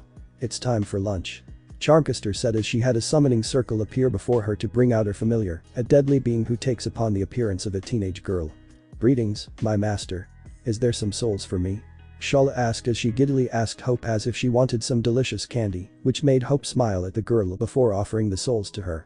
Shala's physical appearance had all the qualities of a typical teenage girl, rather than those of a mature woman, which allowed her to deceive others to kill them more easily when their guard was down. Her pale and unblemished complexion served to accentuate her slender facial features, which are characterized by the unusual iris displayed by both of her eyes. This distinctive feature takes the shape of two interlocking scorpion stingers, which together form one complete circle located at the center of each eye. Her floral patterned or headscarf covered hair was arranged into a long, loose plait that ends in the shape of a scorpion stinger through the use of an appropriately tied red bow. Shala's typical attire consisted of a long-sleeved sailor outfit that many Japanese schools had adopted as their standard uniform due to her being fascinated by Japanese manga when Hope gave her a manga when the girl was bored, leading to her being a bit of an otaku. "Indeed. 4 fallen angels and a couple of human souls all for you, little Scorpio," Hope said as Shala cheered. The scorpion girl then began to consume the souls, which tasted divine to her. She smiled as power filled her being until she ate the last 4 and thanked Hope for the wonderful meal. "Thank you, master, but why isn't Issei here with you? I was hoping to chat with him again about the manga he lent me the last time I saw him," Shala said with a pout, since she wanted to talk with Issei about the one Ben recommended to her, known as Chainsaw Man. "Have you been reading those books again? You do know that it's fiction, right?" Hope said as Shala looked at her as if she was crazy and replied. "Is this coming from the woman who's not only a magic user, but who has faced multiple aliens and has seen humans wield powers that are mostly seen in the manga?" Shala asked, as Hope wanted to reply to the scorpion's words, which registered in her head before she nodded in response. "Okay, you make a good point," Hope said. The scorpion girl smiled as she continued eating the souls. Hope watched them, recalling meeting the child and taking her in when she was facing off against Issei and his cousins. "Careful not to eat too much, or you'll get fat," Hope said as Shala looked away with a HMPH before eating more souls until she was satisfied. She then fell asleep on the floor. "Aw. If it weren't for the fact that she's a demon weapon, I'd squeal over how adorable she looks," Tarmcaster said as she smiled at the small girl and gently ran a hand through her scorpion hair. Hope loved being with Issei and Yako. She was grateful she was able to date 2 of the most amazing people she had ever known before she felt something appear in her mind. The vision. Issei's eyes turned red as he roared into the air, holding the body of Zenobia Quattro, who had been skewered with multiple light spears. Issei then looked at Kakabiel, who wielded the true Excalibur, before summoning the boosted gear and the Omnitrix dial. Release restriction on playlist. God among men. No. He swore he wouldn't use those unless it were an emergency. Hope shouted as she tried to stop Issei before the vision changed to reveal another one. Baruko was running away from a massive beast that was chasing after her in the forest until a laser blasted her left leg, causing her to fall to the ground. The beast pinned her down as a tall figure emerged from the trees. The figure was very tall, and his body was shown to consist of a black suit covering his upper body with a red stripe in the middle and gray pants. He had gray gloves and a gray belt, as well as black boots with gray soles. He also seemed to wear bones as ornamentation over his clothes, which consisted of a ribsage on his, a tailbone on his right shoulder, a horned animal skull on his left shoulder, ribs covering the back of his black suit and boots, and claws on his shoes. "Why hello there, little rabbit. Time for you to become part of my wall." Hope knew she couldn't stop him. However, the image changed as the man was now wearing a gray helmet with 3 spikes on top and a red visor along with armor, but what shocked Hope the most was the sniping rifle. The rifle wasn't any ordinary weapon, but it was different from a normal sniping rifle because its main body was dark purple or burgundy, with many light pink engravings and white outlines. The scope has a red underside and lens, and the barrel has pink and red spots near the tip. But what shocked the caster the most was the holy aura from it. "It can't be. I thought they were all destroyed when the Great War ended," Hope yelled as she then saw the image vanish. A new image appeared in her mind, but with a blonde-haired nun smiling like a psycho as she laughed while shooting machine guns in her hands, attacking the devils at the school while killing humans as well. "Ahahaha. Come on. Don't tell me you devils are this weak. Aren't these bitches your servants to you? the nun yelled, which shocked Hope as she saw the crimson eyes appear instead of the emerald green eyes that were filled with nothing but bloodlust and lust. That girl. She isn't herself. That must mean whoever is in her isn't the same person from back then when I first saw her. Hope said to herself as she recalled seeing the nun when she was very young and thought the girl wouldn't survive in the world they lived in due to her naivety and her bleeding heart to care for others without thinking about herself. In a way, she's a female version of Issei since they share that self-sacrificing part of their personalities. Hope said before a massive red dragon looked down at her and spoke to her. This is what may happen if you do not change the fate of the 3 individuals before you. The dragon's rage will destroy the world if the Dragon Knight dies. The last of the moon rabbits will be killed and hunted by a deadly mercenary. And lastly, the nun will fall and become a monster even worse than the spirit that influenced her actions. The massive dragon then leaned down at Hope and gently blew crimson fire towards her, which didn't burn her as she expected, but felt warm before the dragon continued. Do not take these visions lightly, for the fate of this world depends on these 3 visions, for this is only the beginning. The dragon said before Hope felt herself enter a deep sleep as the dragon smiled down at her. Good luck, little Hope, for you'll need all the help you can get. The dragon said before he looked to his left to see a gothic Lolita eating a donut before swallowing her bite. Is it really a good idea to give the girl the visions of the future? Who's to say she'll be able to stop them? The girl said as a man appeared behind her and chuckled. Ah, my dear Office. Never underestimate others, for I've seen many possible outcomes, and let me tell you that they were stopped in other timelines. Just because they were stopped in another timeline doesn't mean it'll happen here. There's a reason why I was worried about this timeline, and that's because of Trihexa, who is still sealed away, but told us that they will be free. Even you fear them, Paradox, whether you admit it or not. Office said as she could still hear the voices that came from the massive beast that nearly killed Office and was Armageddon itself.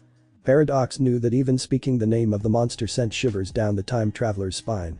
Even with his powers, Paradox knows that sooner or later, the beast will return to rain chaos in the universe and consume all who stand in its path, thus why the gods of the universe fear the chaos bringer deity.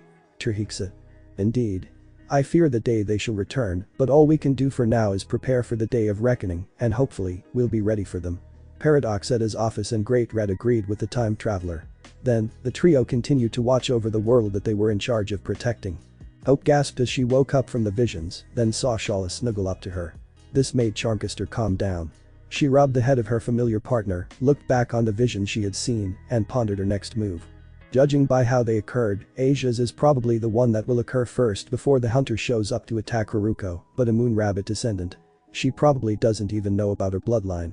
Hope pondered in her mind as she looked at the full moon before making a grabbing motion as she clenched her fist to cover the moon. Bring it on, fate. I'll help them escape theirs and look hot while doing it. Hope said as she could imagine Issei being turned on by her skills before taking her again into the sheets where they made so much love. The caster loved every second of his attention on her and her alone, but having Yauko wasn't so bad since the bodyguard was very skilled with her tongue. Oh, I so want to them right now. Hope said before snapping her fingers as she teleported both her and Charlotte to the apartment for a fun time. Meanwhile, in Italy at the moment. Don't worry, Asia. I'll make sure you are safely escorted to the drop-off point in Kuo town. Well, each there in a few days. Lind Selzen said as Asia thanked her for the assistance before the exorcist smiled. Lind also grabbed Asia's booty, causing the nun to gasp in shock before Lind giggled at her jump. Calm down. I'm not going to do anything like that. I was messing with you, Lind said. Asia pouted but forgave Lind as the two prepared to go to sleep. Lind looked at Asia's body, which made her lick her as if she were a tasty lamb served before a lion. Oh, how I really want to take a bite of her since they look so perky. And that ass is such a peach that I want to mark it with my teeth. Lind said as she then snuggled next to Asia. Once she got ready and was a bit flustered, she shared a bed until Lind reassured her that it was normal for girls to sleep together. The two then snuggled to each other, with Lind looking at Asia's snoring face and pure, untainted before the exorcist made her move and ed them. Asia moaning as she ed back made Lind very happy. She slipped a heavy sleeping pill into the nun's tea before Lind gently rubbed Asia's face. That devil doesn't deserve you. No, you deserve to be preserved and loved by someone like me, a person who can see a woman's beauty both inside and out, Lind said, her eyes shining in the moonlight. The exorcist smiled as she saw Asia snuggle into her bust even more, making Lind smile before her voice changed slightly. Once I kill the devil, then you'll be all mine. My sister's body is useful, but you are truly the grand prize, my beautiful nun. Rest, my princess. Lind said as she was already planning on making sure that her precious princess was safe and kept away from the filthy devils. In a galaxy, far, far away. In the cosmic tapestry of the Omniverse, Cheosbringer Trihexa stood as an entity of primordial malevolence. Its colossal form, an amalgamation of grotesque beauty and cosmic dread, towered over the fabric of reality itself. That is why the true form of Trihexa is shown in the seal in which the Cheosbringer resides. 6 serpentine heads, each adorned with razor-sharp horns and eyes that gleamed with the chaotic essence, writhed in an eternal dance of discord. The scales covering its immense body shimmered with an otherworldly iridescence, reflecting the chaotic energies coursing through its veins. The tails, 6 in number, lashed out with unrestrained power, leaving trails of distorted space in their wake. From its central colossal torso, it sprouted countless limbs, and each tipped with claws that could rend the very fabric of dimensions. These limbs moved with an unsettling grace, capable of swift and unpredictable actions, as they reached out to sow chaos across the universe. And to top it off, the aura was nothing but a storm of swirling energies enveloping Trihexa, creating an ever-shifting vortex of colors that defied mortal comprehension. This chaotic aura radiated malevolence and fed off the disarray it spawned, creating an oppressive atmosphere that unsettled even the bravest of cosmic entities. All was silent in the empty void of space, before an eye opened up to reveal the beast had awakened. The eyes of Trihexa held an abyssal depth, each gaze penetrating the very soul of those unfortunate enough to meet its sight. Within those abyssal orbs, it flickered the flames of an insatiable hunger for chaos, as if the universe itself could not satiate its voracious appetite. Not enough chaos, but soon, I will be free and bring chaos to the universe. Trihexa said in a distorted language as they patiently waited for their seal to be broken so they would be free. Once the Cheosbringer emerges from the seal, nothing will survive the Armageddon that will soon follow. Don't worry, Asia. We'll be in Japan soon, Lind said as she looked at the sleeping nun's head on her shoulder. The nun seemed relaxed and calm under Lind's protective arms. I'm grateful to those damned knights since they saved me by giving me my sister's body before I was killed by a hare due to that damn Forever King, trying to eliminate me despite me doing his orders, such as killing those devil bitches and those aliens, before he blew up due to that energy he tried to take back in Washington. Lind said in her mind as she narrowed her eyes at the ceiling before closing her eyes and resting as she thought back to the day she was almost killed but also went by another name. The Bloody Priestess of the Forever Knights. Fried Selzen was actually a member of the Forever Knights after being kicked out of the church after he was accused of killing many devils and innocent people as well. After Fried was almost killed after a scuffle with Issei and his annoying family stopping the Forever King, he was caught in the blast of the sub-energy and almost killed before he was saved by his brain being transferred to a female version of himself and under a new identity. It's a tactic that the Forever Knights used with Homunculus so that if an old one dies, then they can transfer the knowledge and skills of the next one. However, little did the Forever Knights know that when Lind Selzen awoke from her slumber, she still recalled her memories of being Fried Selzen and still loved women, along with killing. Still, Lind Selzen seemed to have a kinder heart towards those who are innocent and do not know of the supernatural world or are ordered to kill innocent children and people who didn't ask for the sacred gears. Lind recalled seeing Asia when she was a church healer, and the former exorcist fell for the girl almost instantly due to her caring personality, her warm aura when speaking to others, and even her innocence and desire to help anyone who was injured, whether a demon, a human, or even another creature. Lind enjoyed spending time with Asia and learning more about her past and how she came to become the holy nun. Lind was enraged to learn that her parents abandoned her as an infant and made the exorcist want to eliminate the two of them for Asia, but Asia asked her not to, since she was grateful, since she was able to live a good life at the church, thanks to them. Lind was content with her answer, but when a guy named George began to order the knights to eliminate the aliens and sacred gear users due to some old legend about some weird octopus eldritch named Dagon somehow coming back to life because of magic, Lind wondered. Lind didn't desire to harm the plumbers since they were doing good on Earth and keeping rogue aliens from harming innocent people, but when George and the knights began to slaughter innocent children who were born with sacred gears and didn't know of them pissed Lind off to such a degree, she killed many of the Forever Knights when they attacked the church and tried to Asia and calling her a witch. After Lind saved Asia from harm, she took the nun to a safe place.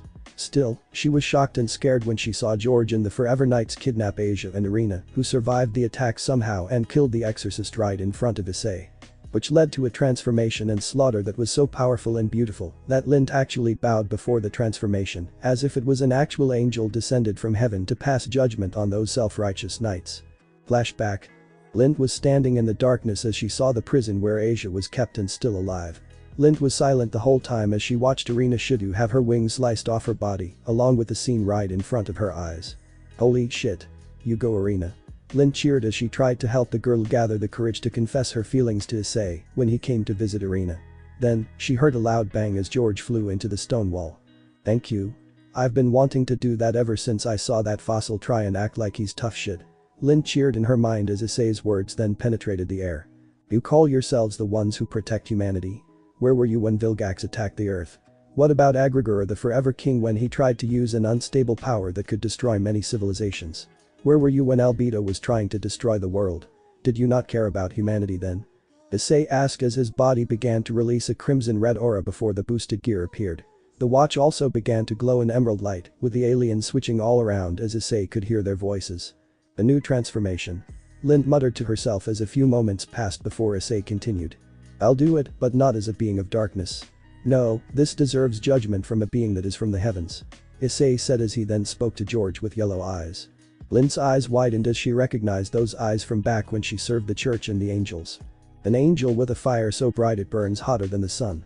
Transform. You wouldn't dare, George said as Issei spoke his new transformation name.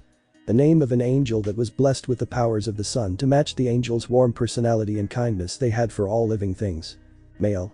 Issei's watch activated as he was embraced by the warmth of the sun and he felt the arms of Irina hug his body. I'll be with you, Issei, always as your guardian angel. Issei smiled as the light enveloped his body. His body began to transform into an angel until the light stopped and where Issei Haidu once stood was now male. The tall man with 6 large wings on his back, 3 white on the left and crimson red on the right, he wears a long full body dress with pictures of sparks of light in the background and red lines at the beginning of the sleeves. He also wears a helmet with horns on his head and a long blanket with the symbols of the 10 Commandments covering his face. At that moment, the Forever Knights learned true fear when they looked at the Angel of Wrath that wielded the flames of heaven. None of you shall escape judgment, Male said as he snapped his fingers, causing a massive barrier to form around the area. The knights freaked out and tried to escape the barrier with either technology or magic, it didn't work. Male ignored their screams as he picked up Irina and carried her over to Lint, where she was shocked to see the angel appear before her. Then, Male gave Irina to her and asked her to do one simple task. Protect her, Male said with a stern voice that made Lint swallow her spit as if her body denied any objection. Lint couldn't trust her words as she nodded in response. Male smiled in thanks and then walked back to the scattering knights until Male smiled at them. Such poor souls. They think they can escape judgment, but none of them will be left alive. They are all guilty. Male said as he snapped his fingers before multiple blades of darkness and light appeared behind Male. The sight scared the knights before Male snapped his fingers and they all flew toward the Forever Knights, killing them by either piercing their hearts or heads. At the same time, George was in shock as his men died all around him before none of the knights were left. George saw the barrier full as Male flew toward the man and looked down at him as if he were an insect before speaking to him. You deserve death as well, but your death will come and you won't be able to return from true death. Now leave. I have a body to bury, although if I hear you try to harm any more innocent children or others due to some legend, then I don't care who you are or where you hide. I'll hunt you down and make you beg for mercy and wish for a quick death. Do I make myself clear? Male asked as George swallowed his spit and nodded his head. His whole body shook in fear as Male smiled and let him go wherever he came from around the world. Male then flew to Lint as she then looked at the angel and asked. Are you Issei still? I am Issei Haidu, but at the same time, I am not Issei Haidu. He is one of the 2 sides of my transformation. Both Irina Shidu and Issei Haidu created me.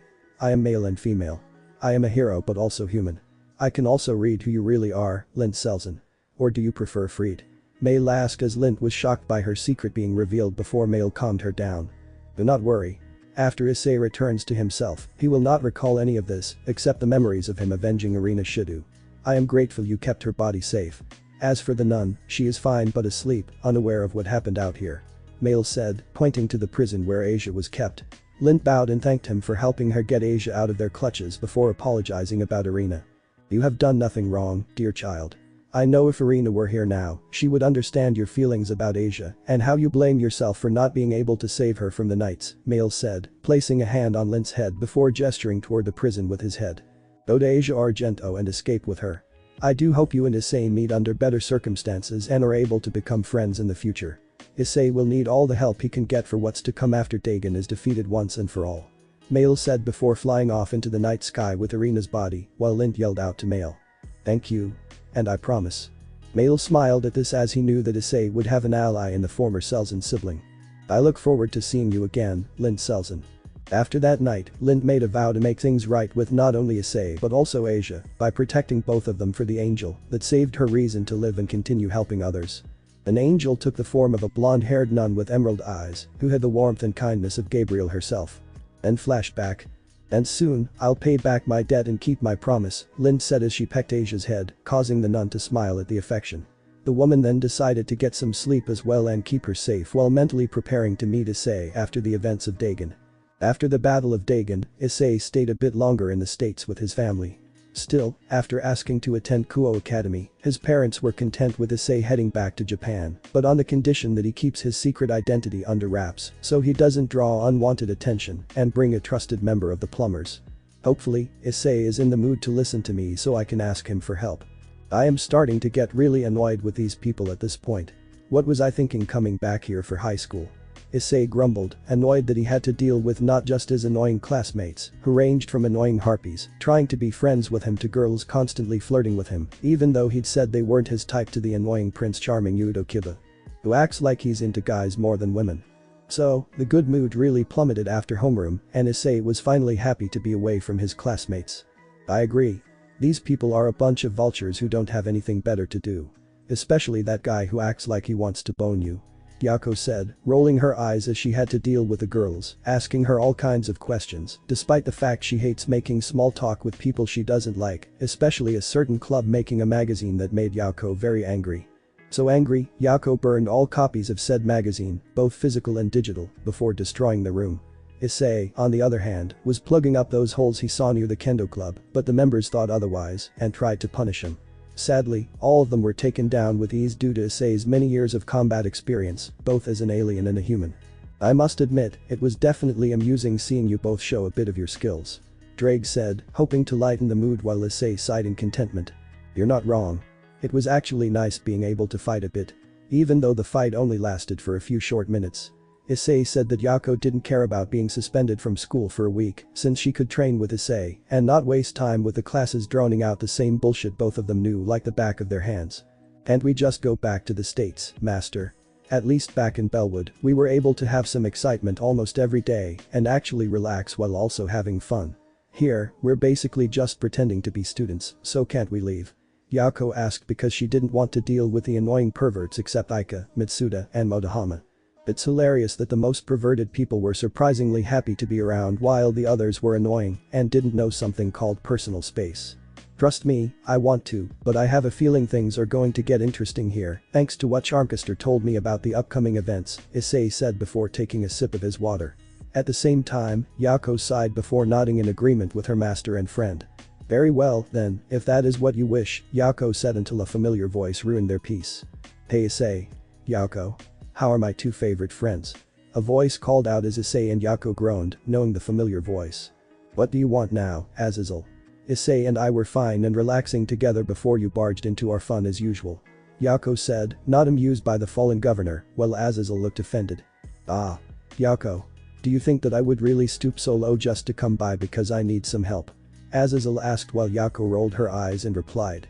Your words, not mine, Yako said as she went back to taking a sip of her drink before Azazel cried waterfall tears while hugging Issei, who seemed used to the governor's antics. Issei. Yako is being so mean to me. How can you date such a cold-hearted woman? Azazel cried while Yako's left eyebrow began to twitch. Says the old man who hasn't been on a date in 1,000 years. Azazel pretended to cry some more before Issei pushed off the man and started to ask him some questions. Alright already. Just tell me what you did, who's gone rogue, or what device did you screw up that'll almost blow up the world? Issei asked because the questions were the most obvious ones, since that's mostly why Azazel came to him. Those reasons and his rival. Oh, come on.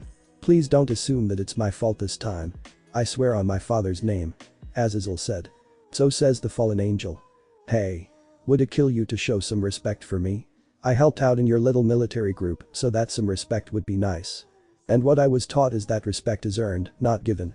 Though I doubt your little murder of crows shows the same respect to you, since they seem to think they can do whatever they please, Yako said, knowing that the fallen governor is a powerful person. When it came to leading his faction, it was his generals doing the work for him, while he caused so many damages due to his inventions. Okay. It's technically about a certain cadre of mine that's gone rogue, and I was wondering, Azazel asked before Yako interrupted him. No. Yes. So you'll do it. No. Yes. Thus tell us who the rogue is before I make you call me sir again, Yako said while cracking her knuckles, scaring the governor before Azazel nodded. Alright. Okay. Azazel said before Yako put her fists away. Well, the cadre is an old friend of mine. Kakabiel. He's broken into the church faction and stole 5 of the Excalibur fragments. He was working with Valper Galil, who had recruited some members with alien tech. Who? I don't know, but an old friend of yours may know who's working with Kakabiel and Valper. My guess is they're trying to restart the Great War by making the devils and angels fight each other. And should the two face each other, then the fallen will have to intervene. Kakabiel is a man who did care for humanity, but hated how the factions of both the devils and angels treated us, humans, as pawns and tools of power. So I can't entirely blame him for wanting to make the two factions destroy each other. Issei said that he had little to no care about the other two factions, and his relationship with the fallen angels was neutral at best. So you look into it? Azazel asked, begging his friends to help him before Issei sighed. Fine, but we wish for compensation. Wait, you're going to charge me? Hey, we have to clean up your messes, so I think it's only fair we get something for our troubles, Issei said, and Yako nodded in agreement. Aren't you supposed to help people out of the kindness of your heart? Azazel asked because he was worried about his wallet becoming lighter. Okay then. And since we're such kind heroes, I suppose we'll have you deal with Kakabiel, find out where he is, who he's targeting, and who's working with him in the alien underworld. Bye for now. Issei said, getting up and walking away with Yako before Azazel stopped the two. Wait. Azazel called out as the two turned to face him, and the governor groaned as he replied, if I pay you, then you'll help. Issei and Yako looked at each other before nodding. Well, we can discuss payment once we get the information, but for now, consider this part of you paying us back for having to deal with your screw-up in letting the Forever Knights get a hold of some of your tech that was responsible for innocent aliens, humans, and Arena's death, Issei said, walking away with Yako remaining behind. She then looked at Azazel and flipped him off. Her death is in your hands as well as those others who died because of your tech that you allowed to get stolen, Yako said that she didn't trust the governor before leaving Azazel alone in the park. Azazel sighed to himself as he knew that he screwed up big time when dealing with the Forever Knights and the tech that was stolen from his warehouse that was meant to protect his people against alien invasions, not to slaughter innocent civilians or even the plumbers mindlessly. Unfortunately, due to his incompetence and underestimating the Knights, hundreds of people's and aliens' blood was on his hands, including the death of a kind-hearted angel who was close to Issei and Yako. I'm sorry, Issei. If I could go back in time, I'd make sure I give myself a wake-up call and a smack to the back of the head. Azazel said, knowing he was at fault for what he did to strain his relationship with not just the plumbers, but also Issei Haidu and his heart. I know you would, and Issei knows it too, Charmcaster said, keeping herself hidden in the shadows before leaving to join Issei and Yako in preventing another war from happening. Azazel teleported back to the Grigori and sat at his desk, sighing with his head in his hands before Penemu walked towards him. So he's agreed to help us. Yep. Compensation. Hasn't told me yet, and I don't blame him since my sins are too great. I was a fool thinking that I couldn't screw up my relationships anymore thanks to meeting the Haidu and Tennyson family.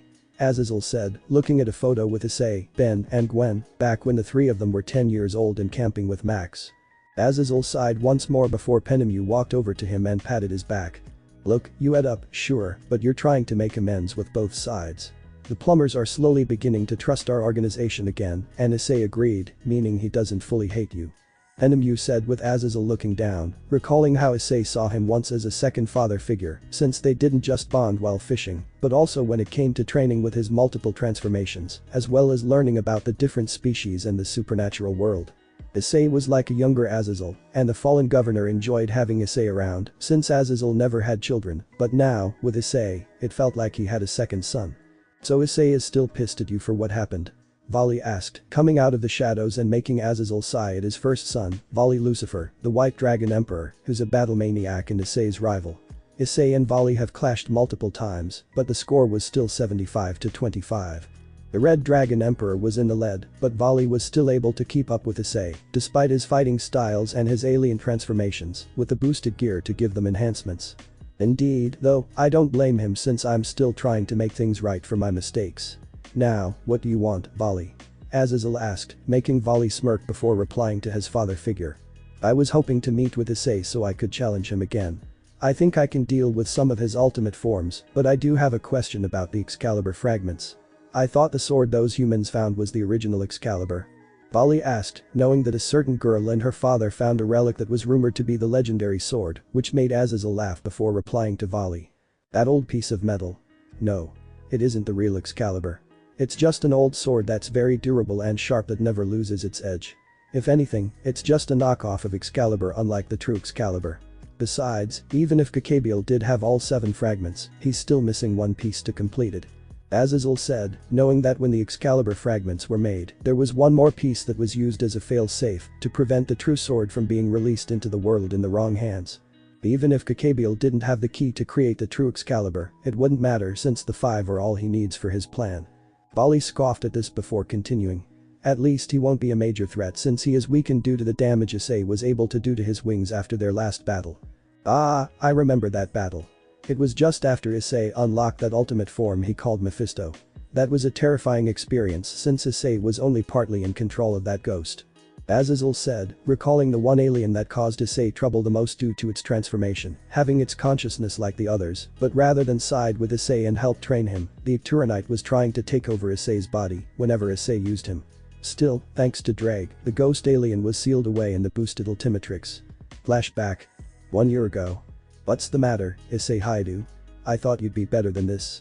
Kakabiel taunted as he then stabbed Mephisto with a light spear, causing the ghost to let out a shriek before Kakabiel threw him away to the wall, causing Mephisto to cough out some blood. Damn you, Fallen, Mephisto said as his eye narrowed at the fallen angel, mocking him until Issei spoke to his transformation. Look, Scare. I get you don't like the name Mephisto or me, but like it or not, you need mine and Drag's help. I don't see you and the others as just transformations to use in battle or save lives. I see each of you as a person with your personality that makes you all different. Shut up. You don't know anything about me. I know that if you actually wanted to take full control of my body, you would have already tried it, but you haven't yet. Why is that? Is it perhaps because you don't want to possess me? I'm not hearing this. Like it or not, you're stuck with me, and if you don't care about me, then that's fine. Despite all the pain and suffering you put me, my cousins, and grandpa through back when we were 10, I still see you as a member of the family. This shocked the Icturanite as he stopped fighting and replied to Issei. Why you see me as a family? Even after all I've done to you? Yes. That's what family does. We forgive and help each other, and that includes you, so please let us help you. Issei said, causing the ghost-like alien to struggle with his goals before seeing an image of Issei in front of him instead of Kakabiel, along with all of the other aliens. Issei unlocked, and Drag was behind them all with his wings spread across the sky. We want you to be part of our family, so won't you join us, Scare, or do you prefer Mephisto? Issei asked, with Scare feeling something leave his eye, and for the first time in his life, Scare felt accepted. The Icturanite felt accepted and a part of something even deeper than just another alien in the Ultimatrix. Scare felt that he was part of a family. Scare reached towards the hand Issei stretched out for the Icturanite to grab, which he had grabbed as soon as Kakabiel was about to rain multiple light spears down on him, which failed as the cadre was blinded by a bright green and red light that shined from the boosted Ultimatrix. What the hell is this? Kakabiel asked in shock before the cadre gasped, seeing Scare lean over Issei as the two looked at Kakabiel. The time is now. You ready, Scare? I am, but call me Mephisto. Scare said, making Issei look at him with a smile before the two became one, as the Icturanite transformation began to transform into something even greater as both Issei and Mephisto's Scare combined into a new transformation. The Ultimate Mephisto, or what Issei called it. Wraith.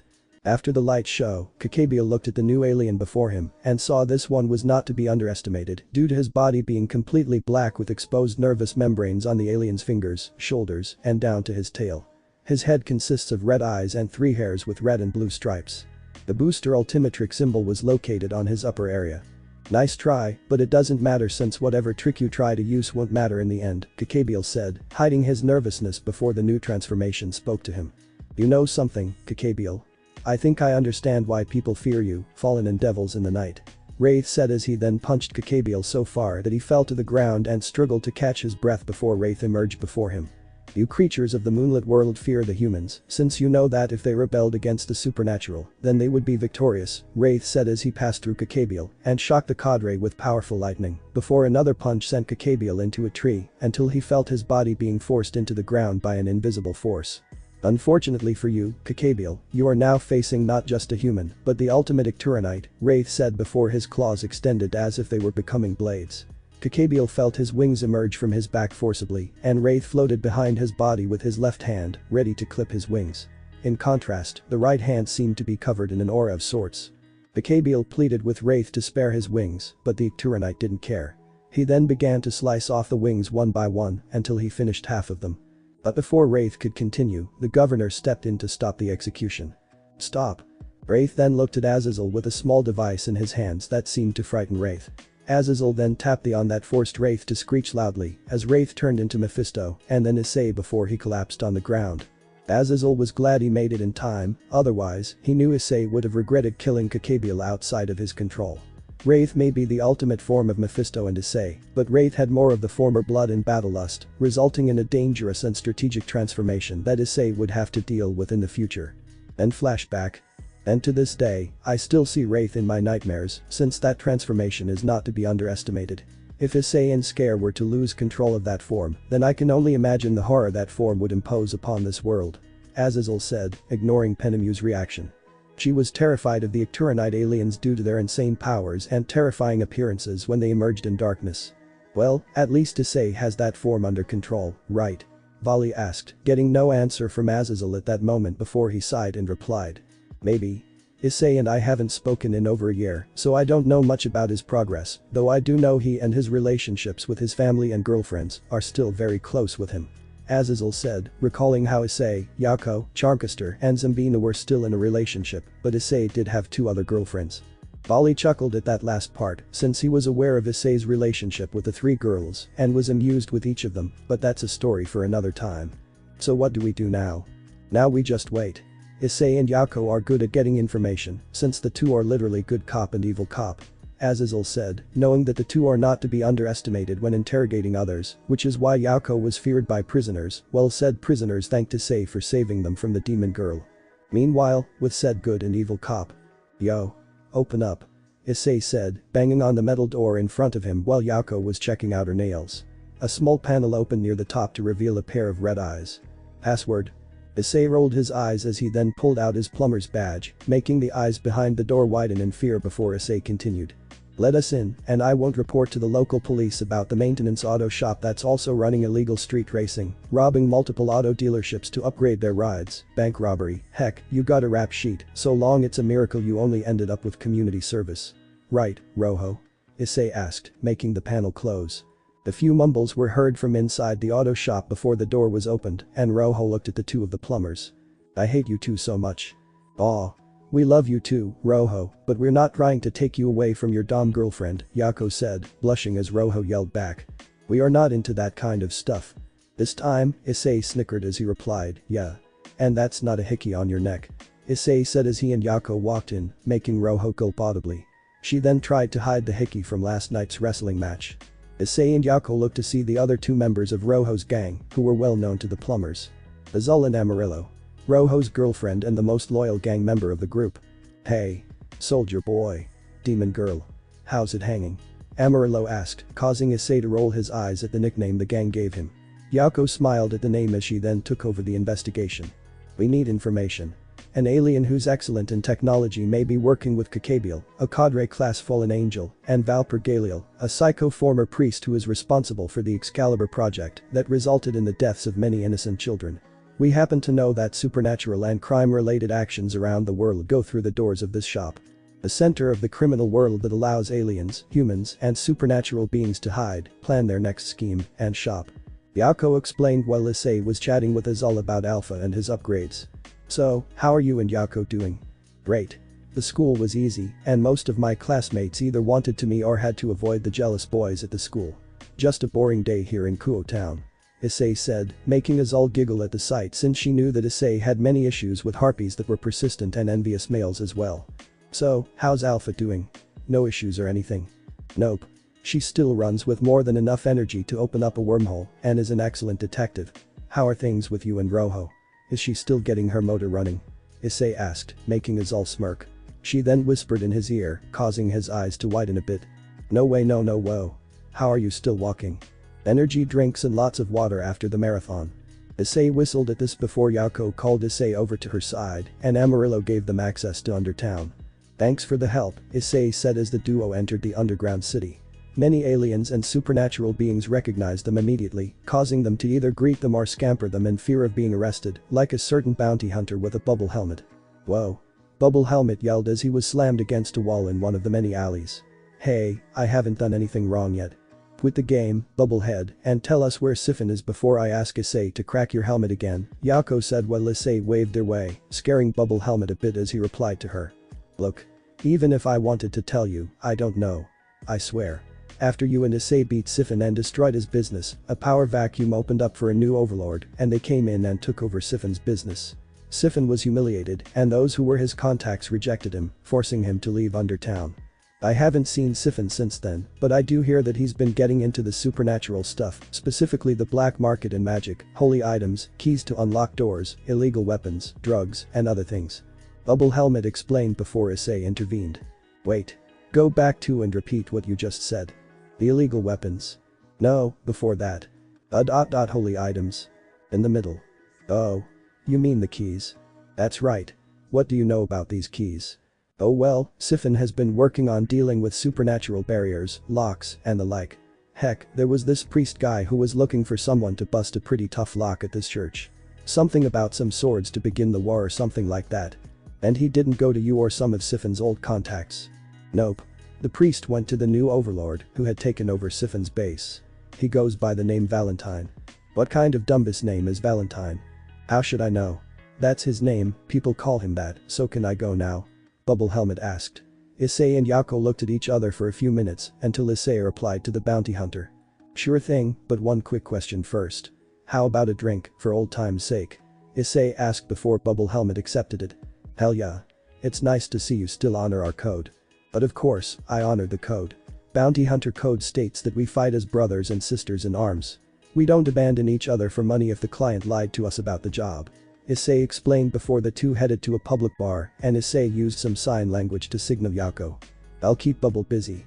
Go with Hope to find the info we need," Issei said in code before Yako gave him a simple thumbs up before smiling at her shadow and speaking to it. "Come on, Hope. It's girls' night." Hope smiled as she emerged from said shadow with a grin of excitement on her face. "Oh yeah. This is going to be fun. Such a shame Issei won't be joining us, but you do pull off a good male impression," Hope said as Yako felt her eyebrow twitch, since it wasn't the first time Hope mentioned she pulled off more as a boy than a girl. "Thank you very much," Yako said as the two girls headed towards Siphon's old territory. Issei laughed as he shared a drink with Bubble Helmet, Festina, and Liam. The three former criminals made good money from bounties and with Issei's help, they became good friends as well as brothers and sisters in arms. So while the good cop was getting information on his side, Yako was getting information her way with a bit of magical assistance. Later, at Siphon's old territory. Valentine's Day Bar. "You have to admit, for a cheesy name, it's a very nice bar and club," Hope said with amusement, while Yako could imagine the girl already planning on bringing Issei and her here for their anniversary. "Let's discuss anniversary plans later and focus on work first," Yako said as the two entered the bar to see that it was the definition of a club, as the aliens, humans, and supernatural beings loved to party like there was no tomorrow in the club, getting shots from the bar or making out in one of the special rooms. "Damn. The atmosphere is perfect for having a fivesome," Hope said with a bit of drool leaving her mouth until a smack on the back of her head brought her back to reality. "Ow. Business before dot." "Aw, fine," Hope said with a cute pout, but it didn't affect Yako, since she had seen that face many times when the witch seduced Issei and Yako for a night in the Sakura Quickie. The two looked around as they passed many people until Yako noticed a man sitting in a special VIP area with two women next to him on both sides. "This the guy?" Yako asked Alpha on her phone and she saw a picture sent to her. Valentine was a tall, slender, somewhat muscular and broad-shouldered moth demon with grayish lavender skin and pupil-less and iris-less Sarah's pink eyes, over which he is always depicted wearing gold-rimmed heart-shaped sunglasses with Sarah's pink lenses. His mouth was full of sharp Sarah's pink teeth with a single golden fang that sat to his far left of center and also had a long pointed Sarah's tongue. Valentine is tall, estimated to be around 10 feet, and emphasizes his height with long black-heeled boots. He has fluffy white fur with small red love hearts around his neck that plumes up from his coat's breaking. He is bald with moth-like antennae, the right appearing like a large white feather with black heart-striped stripes, while the left appears smaller and lacking the white areas. He has an extra set of arms just above his hips. His hands and forearms are black, while the upper halves are grayish lavender. He has a pair of large vivid red moth wings that feature white with black striped fur around the edges, while the interior is darker colored with several heart designs. These wings are usually wrapped around his body to form a floor-length coat with white fur at the wrists, black and white striped fur trimmed down the center front to the bottom hem, and 3 white stripes on both hips. This coat is pinned with a gold chain and gold love heart-shaped brooch fastenings at the dot. He also has heart-shaped colored in a darker shade of his skin tone, gold piercings, and a chain hanging from them. Valentine wore a top hat that sported the same design as his wings, with a wide asymmetrical zebra-printed hatband, in which his antennae poked out like feathers. Under his coat, he wears a exposing dark gray jacket with rolled-up sleeves that are held together by 2 gold awns, white dress pants held by a black belt with a golden, love heart-shaped buckle, and a pair of high-heeled black boots. Valentine also wore a gold chain necklace hung down to his dot. He wears gold armbands on his lower wrists, each hand having 1 gold ring and sometimes gold nail guards on his fingers. I think this guy fits Issei's definition of a pimp who's obsessed with controlling those under him and a bitch. Yako said in her head while Valentine smiled at Yako. Oh my. A plumber at my establishment. What do I owe the visit? Valentine asked, using his smile to bring Yako over to him, but Yako held her ground and glared at the Mothman. I'm here because I need information. Oh. And I'd be more than happy to help, but my memory is a bit blurry, so if you could perhaps help my mind recall what you want to know, then I'd be happy to tell you. Valentine said with his tongue coming out and licking Yako's left arm, making her flinch at how disgusting Valentine was, but hiding it very well. Yako then pulled her arm back as she smiled at Valentine, making the moth excited. Oh, sure thing, but one condition, Yako said before grabbing the Mothman's manhood. You have to call me sir. Ooh-oh. Valentine yelled as he felt his third gun getting squeezed and forced to look at Yako, while the girls next to him left Valentine's side. Apparently, you have a lot more business with supernatural beings and humans than aliens. Tell me what you know about these two, and I'll release you, Yako said as Valentine yelped like a dog and a few guards approached them. Oh, this must be very embarrassing for you, huh Valentine? Awkward. Sir, if you want to get out of this club alive, then I suggest you let me go. Now. Valentine said with gritted teeth until Yako did so, making Valentine let out a sigh of relief. You will pay for that bitch. Oh, come on Valentine. It was just business. Don't take it so personally, Yako said before standing in front of a retreating Valentine. Come on, let's make up, okay? Valentine was surprised by the gesture before smiling at this chance to have some fun. He then leaned in for until his meta fist that sent Valentine back onto his throne. Valentine groaned as he saw many hearts above his head before a couple of bottles fell on his head and knocked him out, making the guards ready themselves for a fight, while the people of the club scattered from within. Aw, man. Is it time to fight now? I was just about to have my first shot. Charmcaster said as she set down the shot before pulling out her staff and floating next to Yako, who seemed excited to fight a real challenge. Hey, DJ. Hit some tunes. Yako shouted as the DJ nodded and began to play some music. I burn. RWBY soundtrack. Oh yeah, Hope said, loving the selected music before the 10 guards began to attack them. Hope fired multiple mana shots from her staff, sending 3 of them to the ground. Yako disarmed one of the guards with their swords and began to clash with 3 others before destroying their weapons and knocking them out. Yako and Charmcaster then rushed forward to the remaining 4. The one Yako disarmed earlier was beginning to fire a machine gun, while the other 3 switched to their guns. Their bullets never made contact because Charmcaster used a spell to reflect said bullets balled at them, causing the guards to disperse before Yako dealt with them easily by slicing their guns and then knocking them out. TCH. That's the last of them. Yako said before dropping the swords while Charmcaster used her magic to bring Valentine over to them and slapped him awake, causing the man to let out a little yell until he saw Yako and Hope standing above him. Hello. Yako grabbed Valentine by the collar of his jacket and glared at him. Now tell me what you know of Valper Galil and Diodora Astareth, Yako said with anger, making Valentine nod in agreement. He then began to give them the information on the 2 people Yako asked about for the next hour until he was done. And that's it. I don't know why Valper was asking about that loser of an inventor. Still, Diodora was a strange kinky demon, since he kept talking about how he liked girls from the church, especially his obsession with this one girl who was recently kicked out due to her helping a devil when injured. Her name was Asia, I think. Valentin explained before Yako took note of everything. And this nun, do you have a picture of her? Valentine nodded before handing Yako a picture of the excommunicated nun and speaking to her once again. And that's it. I don't know anything else. Yako thanked him for the information and handed him some money to pay for the damages to the bar, along with Hope's review of the club. The moth demon glared at Yauko for not just humiliating him at his establishment but also harming his prized weapon. If I ever see that little bitch again, I'll make sure that not even that hero boy Issei Haidu can't save her, Valentine growled as his eyes began to glow ominously as he then pulled out a phone and tapped one of the contacts. Kyber. I have a job for you. Thanks for watching this video. If you really enjoy this video, like, subscribe, and comment down below, and turn on that bell notification. Don't forget to support and follow the Nefarious Doctor for writing that awesome fanfic, and also make sure to comment on this story link in the description. See you in the next video. Goodbye.